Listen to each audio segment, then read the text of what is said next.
Olá, gente. Aqui é o professor Mauro Souza da UFOPA. Vamos para mais uma aula aqui de Mecânica dos Sólidos 2. Hoje vai ser a nossa aula 3 e o assunto é sobre cisalhamento transversal. Esse vai ser o nosso terceiro assunto, né? E depois desse assunto a gente vai ter uma avaliação, tá bom?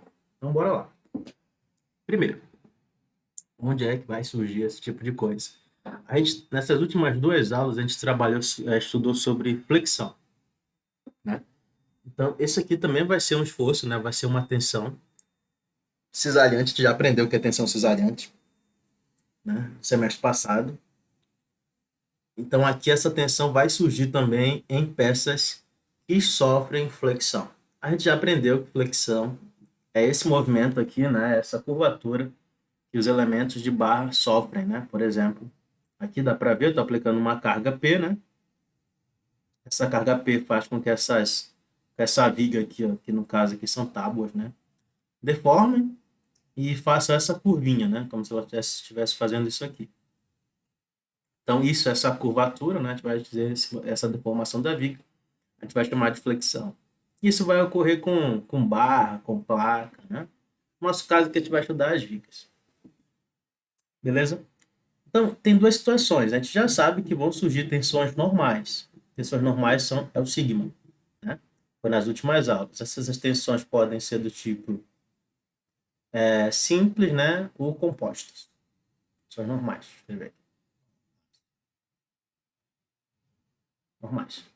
Além dessas tensões normais, vão surgir outras tensões, as tensões cisalhantes, né, que são representadas pela letra tal, a letra grega. As tensões cisalhantes. Essas tensões cisalhantes elas vão ocorrer simultaneamente às tensões normais. Por quê? A gente já aprendeu que nas vigas surgem, né, tensões de compressão, certo?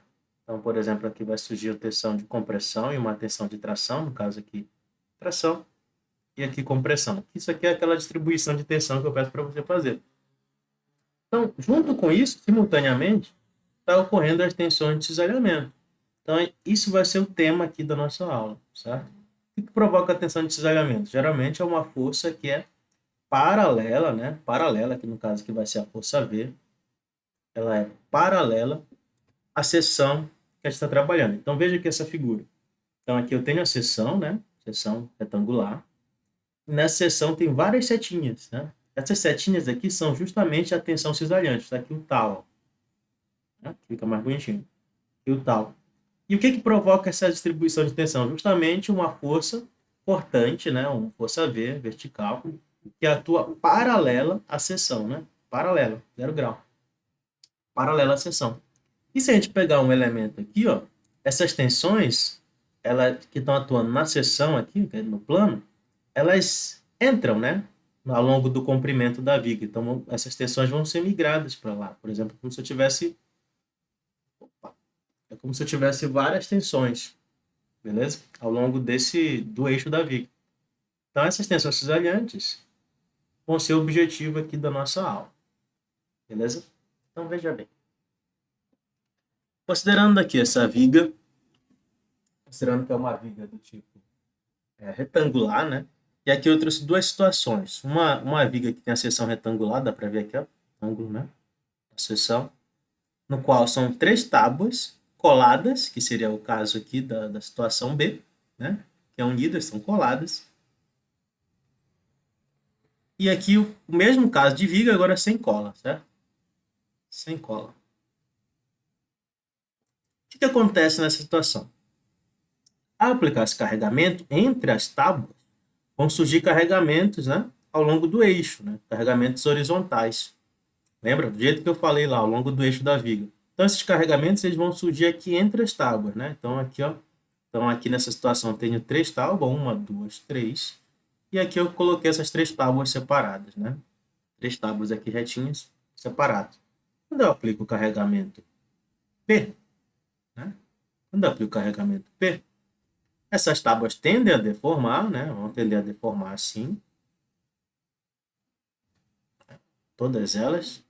Só que elas vão trabalhar ali meio que juntas, né? Que tá uma sobre a outra. E entre elas vão surgir essas forças. essas forças horizontais. E essas forças horizontais em relação à superfície que está atuando aqui, ó, por exemplo, se eu te desenhar uma superfície aqui, ó,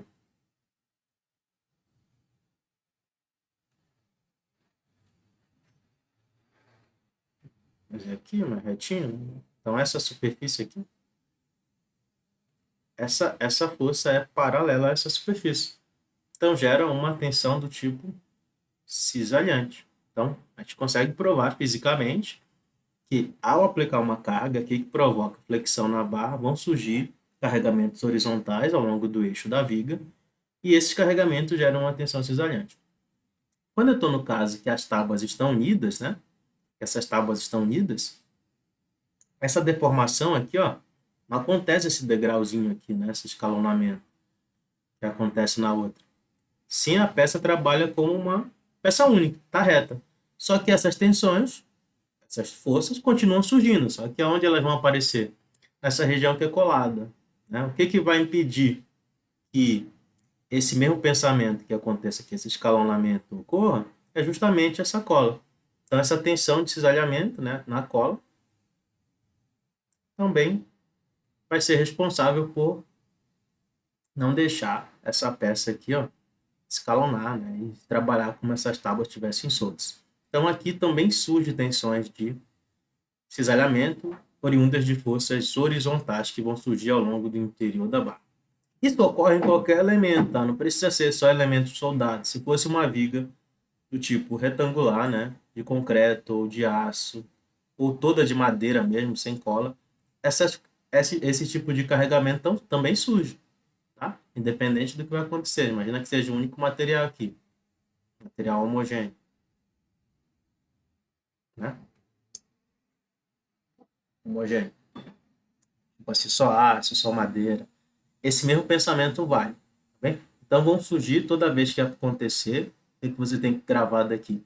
Que toda vez que acontecer flexão, um elemento de barra, né? Um elemento aí de espessura pequena, digamos assim, um elemento de barra, além das tensões normais, vão surgir tensões de cisalhamento, né?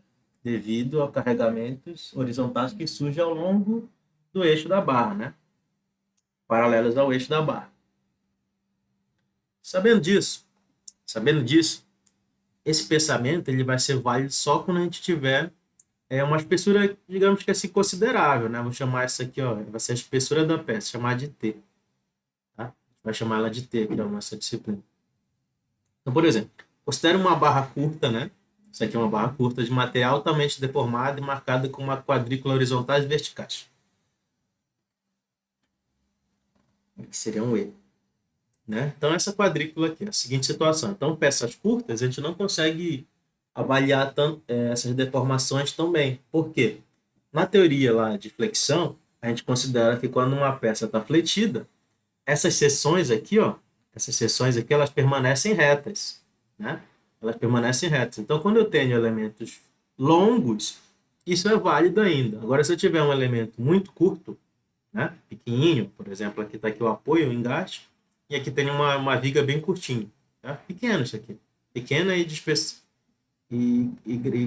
pequena, né, em relação à sua espessura. Tipo, a relação entre o comprimento dela e a espessura é pequena, tá bom? Então, a gente vai chamar isso aí de viga curta. Então, quando eu carrego uma viga dessa, né, carregamento, aqui a tendência é essa viga deformar nesse sentido aqui, né, o engaste. O que que acontece? As tensões, né, em algumas regiões, elas ficam próximo de ficar retilínea, né, aqui, ó, por exemplo. Mas ao longo, ó, vai se aproximando do carregamento, da ponta aqui, da viga. Note, o que que acontece com as seções? Ó? Elas ficam curvas. Então, aquela teoria que a gente apresenta, a gente aprendeu na aula passada, ela não é válida para vigas curvas. Então, se ela não é válida para vigas curvas, ela não vai ser válida para calcular cisalhamento devido à flexão. Tá beleza? Então, tudo que a gente vai falar aqui não vale quando eu tiver o caso de vigas curtas. Então, a gente sempre vai trabalhar com comprimentos maiores. Que são as vigas que a gente realmente trabalha na vida real. Porque a relação entre o comprimento e a espessura é bem grande. Beleza? Então, seja aqui, ó, situação seguinte. eu tenho uma viga, né? Essa viga tem um comprimento aqui, um vão, L, né? E ela tem uma seção transversal aqui qualquer. Pode ser um retângulo, pode ser um círculo e tal. Então, o que a gente vai fazer? Ela está sujeita a um carregamento, né? Carregamento distribuído, qualquer aqui, qualquer, chamar de Q, e umas forças pontuais F1 e F2. Além de momentos, cargas momentos, né? M1 e M2. Então, o que vai acontecer com essa viga? Ela vai deformar devido à flexão, né? Então, ela vai deformar. Caso essa parte aqui de baixo seria a configuração deformada.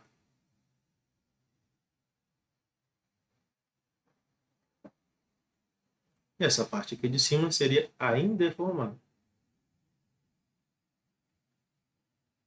Por quê? Sem o carregamento, com o carregamento. Então, se é uma viga que apresenta deformação devido à flexão, vão surgir quê? Forças normais aqui, né? Normais. E vão gerar tensões normais. O que provoca essas tensões normais, a priori, né? Essas tensões normais são provocadas pelo diagrama de momento fletor que a gente já aprendeu, né? Então, por isso que está aparecendo aqui, ó, os momentos fletores. Então, tem um momento fletor aqui e um momento fletor aqui.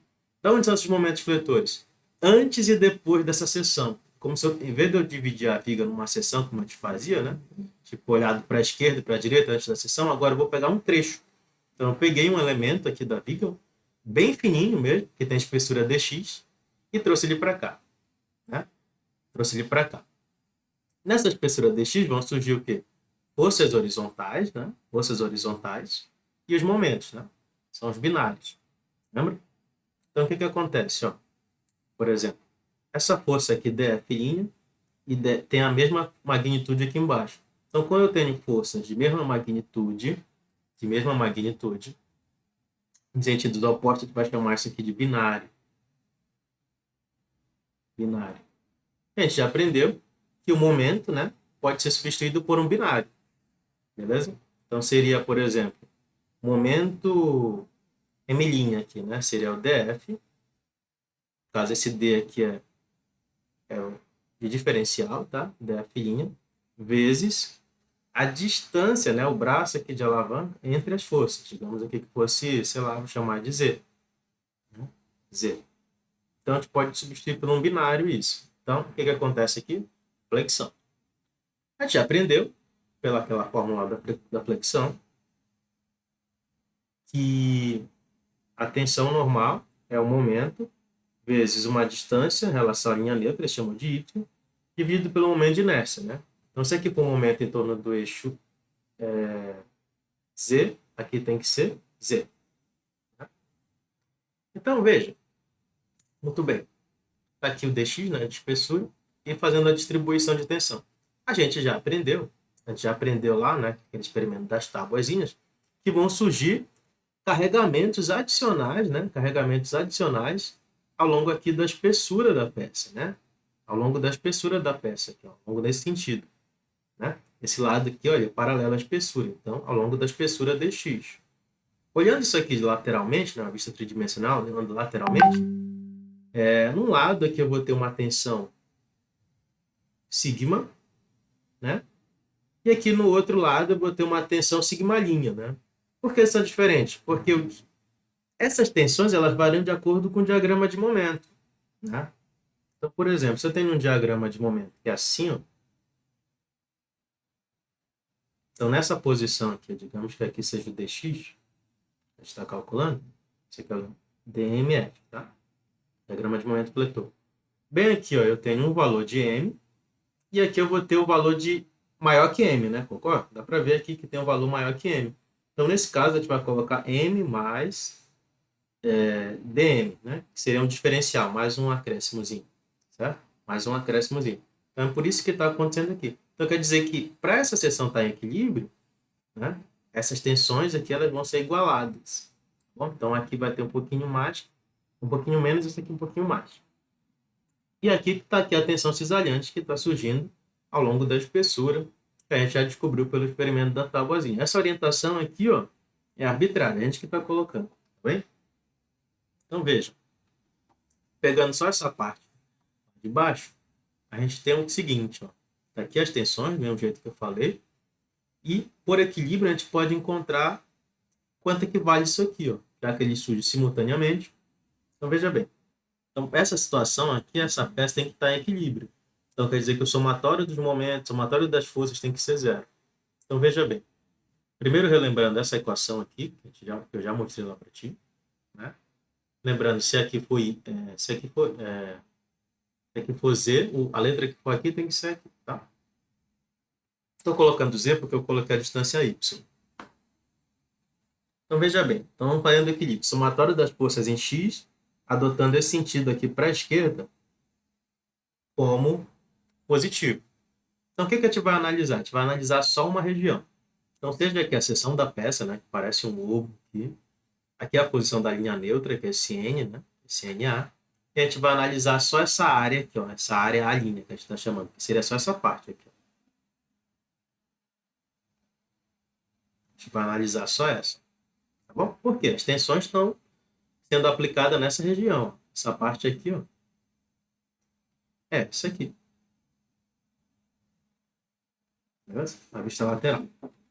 Então, analisando isso, fazendo o equilíbrio, a gente sabe que as tensões normais, né, as tensões normais na flexão, elas são produzidas dessa forma. Então, fazendo o somatório aqui, em equilíbrio, a gente teria essa tensão mais essa, né? Só que você tem que adotar os sentidos. Então, veja, a gente está colocando aqui que o sentido esquerdo é positivo. Então, tudo que tiver para o lado esquerdo vai ser positivo e tudo que apontar para o lado direito vai ser negativo. Então, veja, essa tensão aqui, ó, ela está apontando para o lado direito. Então, ela tem que ser negativa. Essa aqui está apontando para o lado esquerdo. Então, positivo. Essa aqui para o lado esquerdo também, positivo. Então, é isso que a gente está fazendo aqui no somatório. Né? Então, estou fazendo o somatório das partes. Ah, por que apareceu essa integral aqui? Porque é uma integral diária, né? Eu quero saber qual é a tensão total que está atuando aqui nessa área. Por quê? Aqui tem um valor, aqui tem outro, né? Aqui tem outro. Então, te somo. Então, integral nessa área. Então, por isso que apareceu a linha, né? Porque essa região aqui chamou de a linha. É uma região acima da linha neutra ou abaixo, tá? No caso aqui nesse desenho está acima. Então, lembrando dos sinais, né? Então, essa parte aqui, que é a tensão normal, vai ser negativa, né? Então, vou colocar aqui um menos. E essa parte aqui vai ser positiva. E essa outra parte aqui também é negativa aqui negativo, tá? Então, menos e mais. Então, veja. Sabendo disso aqui, ó, já troquei os sinais, então aqui fica menos, né?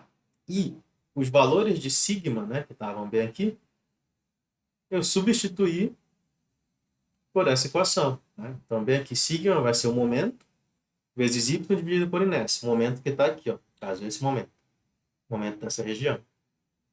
Nessa outra parte aqui do sigma linha, eu substituí ó, por isso aqui. Por quê? Essa parte é o momento que está naquela outra região. Ó. Momento mais dm. Beleza? Beleza? Aí aqui, ó, esse T, a gente já sabe pela tensão média lá, que tensão é força sobre área, né? Que área é essa aqui, ó? Essa área que está aqui embaixo. Não sei se dá para perceber, mas aqui tem um retângulo. Aqui por baixo, ó. Aqui da seção tem um retângulo. Essa área vai ser o T, né? O T, que é esse tamanho aqui, vezes o dx. Então, essa área aqui, ó, é onde a tensão está atuando. Tá? A tensão está atuando lá embaixo dela. A tensão está aqui. Então, tensão vai ser a força sobre a área. Então, a área vai ser o T vezes o Y já, o dx, que vai ser um retângulo.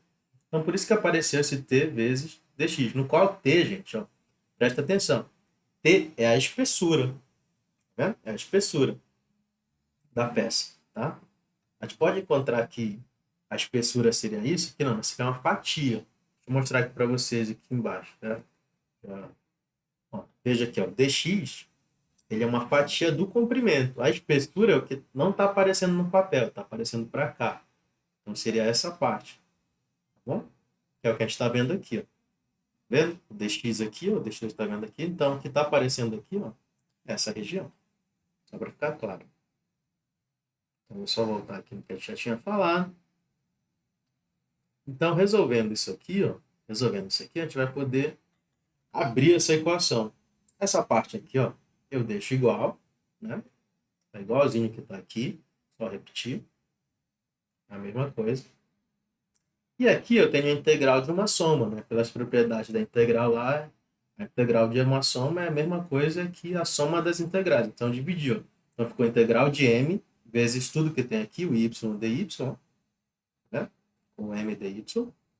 E aqui ficou a integral de dm, tudo que tem aqui também. dm, y, i sobre dA. Beleza? Note uma coisa aqui, que essas parcelas aqui, agora ficaram iguais. Se elas ficarem iguais com sinais opostos, eu vou poder cancelá-las. Né? Então, isso aqui, vai embora. Vai embora. Tchau para eles. Então, o que vai sobrar da equação? Vai sobrar só essa parte. Então, passando essa região aqui para o outro lado, vai ficar positivo. Então, vai ficar essa integral igual isso aqui, positivo. Tá bom? Que foi o que aconteceu aqui, passei para o outro lado. O D, o tal aqui, teta não. T dx. T é a espessura. Beleza? D. Aí agora, resolvendo essas partes, vou passar tudo isso aqui, dividindo. Então, ficou assim, Então, apareceu aqui um dx, Tá vendo aqui, o dx que estava aqui, passou dividindo, só mudei a ordem. E o t aqui, Tudo isso multiplicando o y, o i que já tinha aqui. Beleza? Aí, reescrevendo isso aqui, só escrevi o dm sobre dx. E aqui em cima, para não ficar nada, eu coloquei 1. Ficou sobre o resto, que seria o i e o t. A gente sabe que derivada de momento, né, dm sobre dx, vai ser derivada do momento em relação ao x, que é o comprimento. Isso aqui é o v. Né? É o cortante. Lá, quando a gente fazia o diagrama de força cortante, em vez de fazer o somatório das forças em y, a gente derivava a equação do momento. Né? E dava o cortante. Então, a gente sabe que é isso aí. E essa outra parte, essa integral aqui, a gente vai chamar ela de quê? O que é o quê? O primeiro momento de área. Lembra quando a gente fazia aquela tabela para encontrar o centro de gravidade, que você fazia somatório de A vezes Y? Né? Aqui é a mesma coisa. É como se eu estivesse escrevendo assim, é integral de área de dA vezes o Y aqui. Né? Integral de dA vai ser A. Só que aqui no caso é a linha. Né? Vou colocar a linha aqui. Ser a linha vezes o Y. Tá? Então é a mesma coisa que a gente fazia lá no centro de gravidade. Tá? Mesma coisa. Calcula a área e multiplica pelo Y, pela uma distância. Então a gente chama isso aqui de primeiro momento de área ou momento estático. Beleza? Então, sabendo disso, a gente ficou com essa equação. Você vai nomeando as coisas. A gente sabe que isso aqui é V. Então, apareceu o V bem aqui. Essa parte é o Q. Então, ficou V vezes Q, né? Porque aqui é 1. E embaixo ficou I e T. O qual esse I é o momento de inércia em torno do eixo horizontal. No caso, se a força é na vertical, vai ser o V aqui. O I vai ser da horizontal. E T é a espessura no ponto que eu quero calcular a tensão. Tá? Mais para frente a gente vai ver. Também aqui eu explico, né, o que é cada uma das coisas. O que é cada uma das coisas, no caso, ter a tensão de cisalhamento ao longo do elemento, no ponto localizado à distância y. Né? Por exemplo, eu estou querendo calcular o torque aqui nessa posição. Então, eu tenho que ter a espessura, né, e vou encontrar a tensão naquele ponto. O V é a força cortante, né, quilonewton, newton, e o momento de inércia da seção, no caso dessa região aqui, como se fosse um ovo da região total. E Q é o momento de área, né? Da parte que é onde dá acima ou abaixo da região que eu quero calcular. Como eu marquei bem aqui, eu vou precisar da área que está acima desse ponto, beleza? E o Y vai ser a distância do CG dessa área até a linha neutra. Tá vendo aqui? Vendo aqui? Então, repare bem nessa figura. Então, essa fórmula, esse Y vezes o A, isso aqui vai dar em unidade cúbica, tá? Centímetro cúbico, metro cúbico, beleza? Vai dar, mas não é volume. Milímetro cúbico, beleza? Vai ser o primeiro momento de área ou primeiro momento estático, beleza? Então, veja bem. Bem aqui eu trouxe um exemplo de como calcular isso aqui. Como é cálculo do quê? Então, eu escrevi aqui, calcule a tensão em P. O que é esse P? É o ponto que eu estou calculando. Então, eu preciso do momento estático no P, que vai ser o quê? Então, por exemplo, se o P for bem aqui nessa região, T, eu preciso de tudo que está acima do P. No caso, vai ser essa área aí que está de marrom, o A'. Então, o Q, nesse caso, seria o Y vezes o A'. O que é o Y? A distância do CG dessa área, que está marcada de marrom, até a linha neutra da peça total, tá, gente? Da peça total. Agora, se fosse um retângulo, a seção retangular, que, né, a gente está calculando, eu quero calcular o momento, a tensão cisalhante aqui no ponto P. Eu preciso da área que está acima. A área que está para cima é outro retângulozinho, né? Então, calcula essa área aqui, ó, vai ter essas medidas, né? Então, aqui vai ser a espessura, esse tamanho aqui tu calcula, né? Digamos que seja, sei lá, Z. Então, a área, a A' seria o quê? T vezes Z. Beleza? Então, aqui é o T, né? Aqui nesse outro caso, no ponto P, o T, ó, ele é esse tamanho, ou ele pode ser esse tamanho. Aí vai depender do teu caso. Quando o ponto que tu está calculando tem uma mudança de geometria, tu tem que calcular um pouquinho acima e um pouquinho abaixo. O que é esse um pouquinho acima? A área fica a mesma coisa, tá? Só muda a espessura. Aqui, um pouquinho acima a área vai ser o A vezes esse Tzão aqui, T grandão, né? E o T maior aqui no caso. E aqui abaixo do ponto P, um pouquinho abaixo, vai ser a mesma área vezes o T pequeno. Beleza? Então, isso aqui para uma peça T ou no retângulo.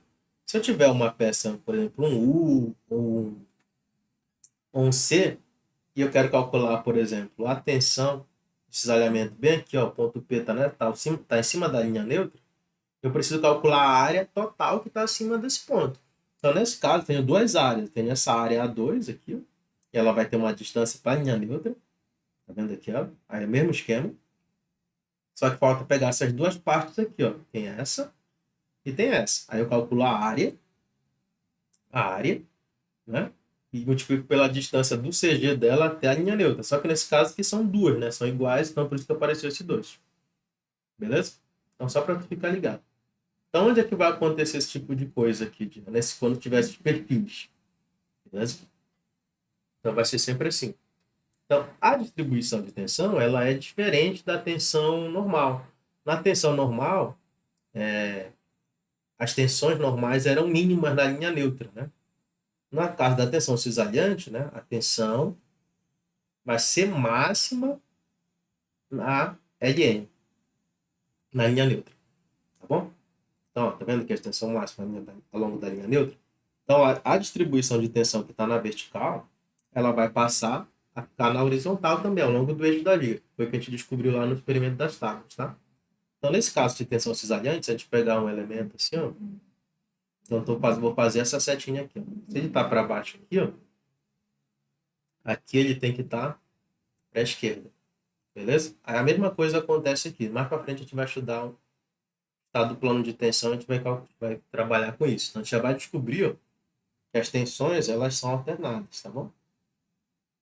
Beleza? Então, Opa, isso aqui tá errado. Esse tem que estar para cá. Beleza? A mesma coisa acontece. Pode ter no outro sentido, se a força estiver para cima? Pode. Pode acontecer isso aqui, ó. Beleza? Depende do sentido do carregamento na seção. Beleza? Então, grava isso, que a tensão máxima é na LN. Então, no caso de tensões de peças retangulares, olha aqui, ó, tá vendo a distribuição de tensão? A gente vai fazer isso. Por exemplo, um retângulo, né? Fazer aqui para baixo. A distribuição de tensão é só fazer um círculo aqui. Beleza? Aí, no caso aqui, nessa região, vai ser a tensão máxima. Tranquilo? No caso de peças que têm espessuras variáveis, como eu falei, né, a gente vai calcular o ponto B, calcular um pouquinho acima e um pouquinho abaixo. Seria aquele ponto P equivalente. Então, nesse caso, a gente vai ter uma configuração de tensão assim, ó.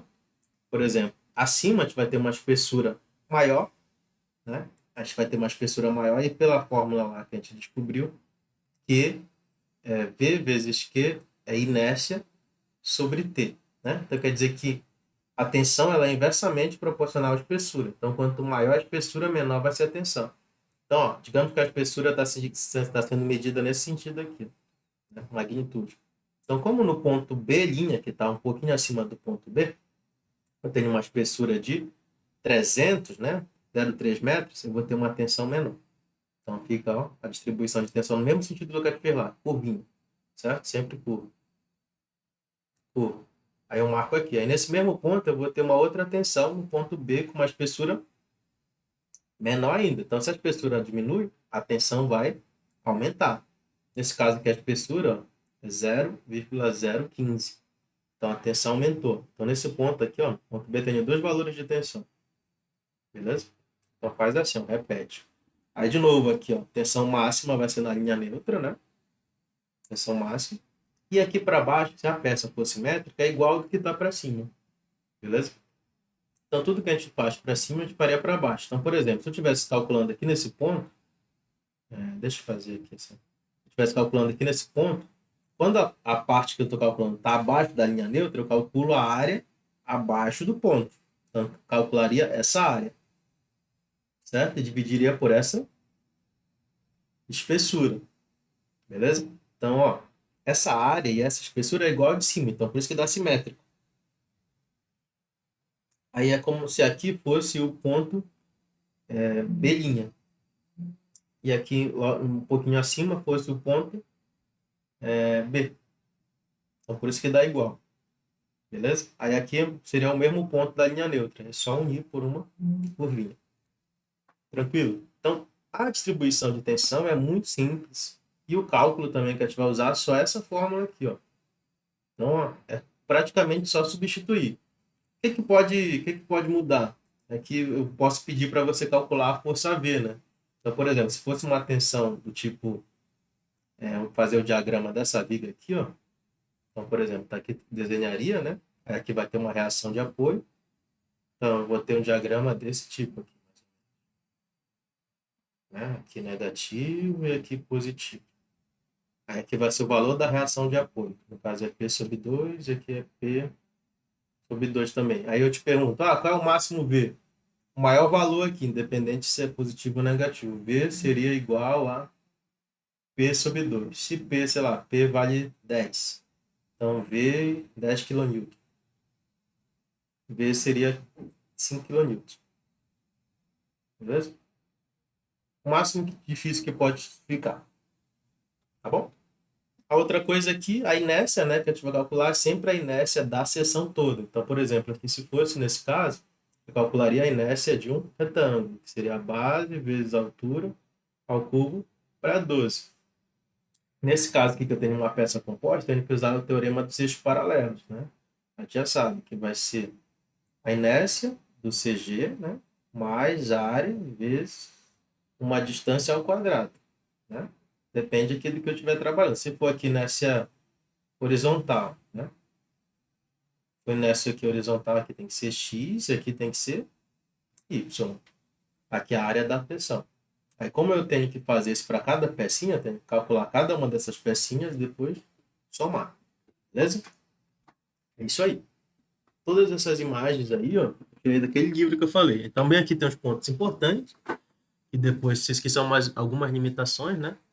Quer dizer, que a força de cisalhamento em vigas provoca uma distribuição não linear de deformações por cisalhamento na seção transversal, gerando aquelas distorções. Em razão da propriedade complementar do cisalhamento, a adição de cisalhamento desenvolvida em uma viga age na seção transversal da viga e ao longo dos seus planos, que é aquele desenho das setinhas ao longo do longitudinal que a gente fez ainda há pouco.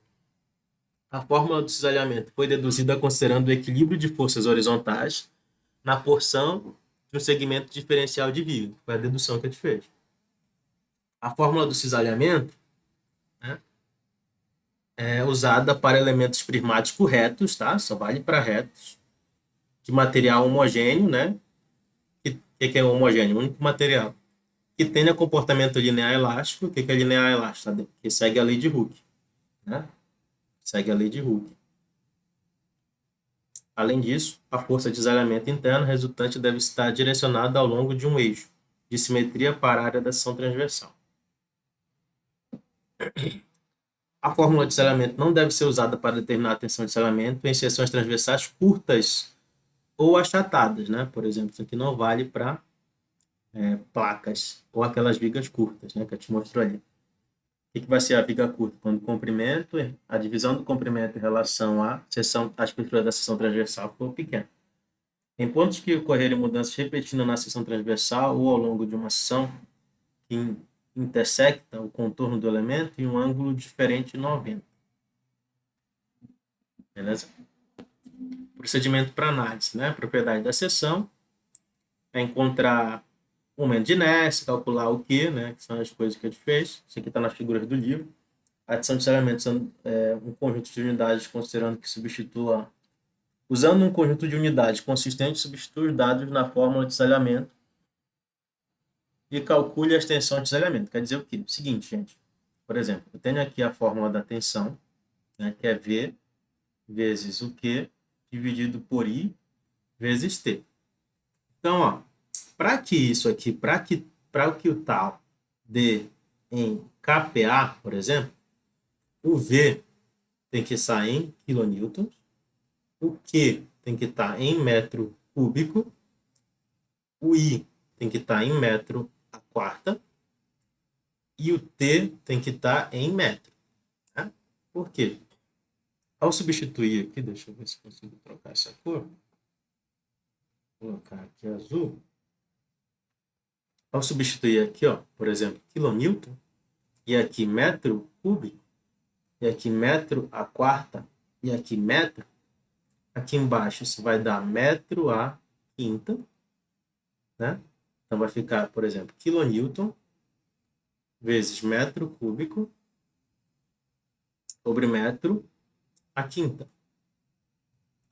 Isso vai ser, posso cortar esse 3 com esse, né? Na divisão antes, observar a base subtrato expoentes. Vai ficar aqui embaixo, vai sobrar metro quadrado, né? Kilonewton por metro quadrado, a gente sabe que é o kPa. Beleza? Então é isso que está falando aqui nessa segunda ponderação. Sempre usar as unidades para que dê a fórmula certinha. Se eu usar aqui meganewton, aqui dá MPa. Se eu usar giganewton, gigapascal. Então sugere-se que a direção da tensão de desalamento transversal seja definida sobre um elemento de volume do material localizado ao ponto de tensão e deve ser calculado. Isto pode ser feito entendendo ter a agitação transversal da mesma direção que V. Né? Então, tipo assim, ó, você vai olhar o diagrama de esforço cortante, né? Por exemplo, se o cortante for positivo, o V vai estar para cima, né? Positivo. Se o cortante for negativo, V vai estar para baixo. Então, ocasionalmente, essa direção de V vai dizer se a tensão vai ser positiva ou negativa na seção. Tá beleza? Então, por exemplo, se eu olhasse a seção transversal, você estaria assim, né? Nesse caso aqui, estaria para baixo. Tranquilo? Nesse casinho. Então, considerando essas situações, a gente chega aí no fim, agora é só fazer os exercícios do livro, né? Os exemplos que estão resolvidos e tirar as dúvidas no nosso encontro. O livro que eu usei aí é esse livro de Ciência dos Materiais. Vocês têm a 7ª edição. São os mesmos exercícios. Eu estou usando esse 10º aqui porque as imagens são coloridas. Fica mais fácil para usar na apresentação. Então, todas as imagens e os textos contidos nessa apresentação foram extraídos desse livro. Beleza? Livro do Hibner. Então é isso. Até mais, gente.